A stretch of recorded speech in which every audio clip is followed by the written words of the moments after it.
You're probably already well versed in the classic forearm plank, that stalwart core exercise that's great for building general abdominal endurance. But if you've been doing the same plank day after day, you should explore this simple way to unlock a whole new set of benefits. This is one of the smart variations, the side plank, which helps target muscles your usual plank barely touches. Start simple and build up as you get stronger. Basic side plank. Lie on your side, stack your feet and prop yourself up on your forearm, elbow under your shoulder. Lift your hips so your body forms a straight line from head to heels. Hold for 20 to 30 seconds, then switch sides. If that's too much to start, here's the easier version. Bend your knees and lift from your knees instead of your feet.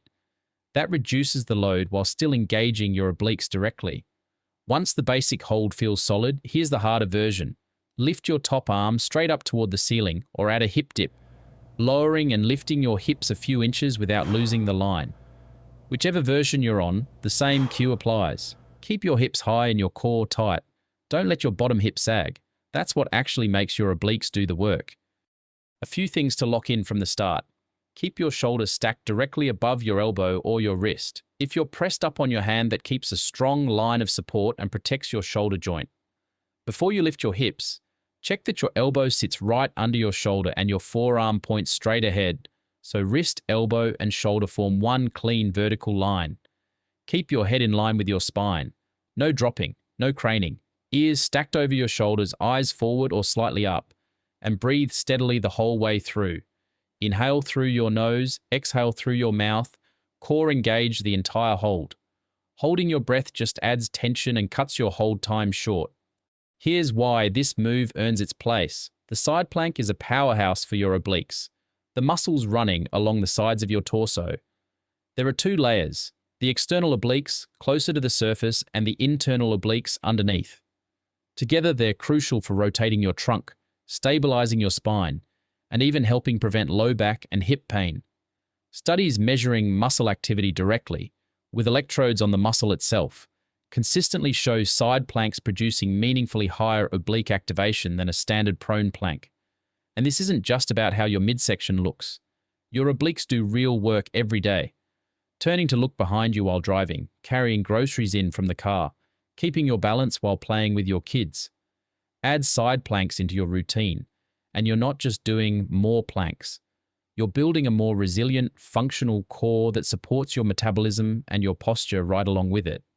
If you're just starting out, aim for 10 to 30 seconds per side, 2 to 3 sets, 2 to 3 times a week. Once you can hold 30 to 60 seconds, with good form, you're building real core endurance. Add a hip dip or leg lift here instead of just chasing longer time. And if you can hold a side plank for 90 seconds with perfect form, that puts you in the top 10% of the population for core endurance. Past that point, adding movement is more effective than adding more seconds. Form always beats duration.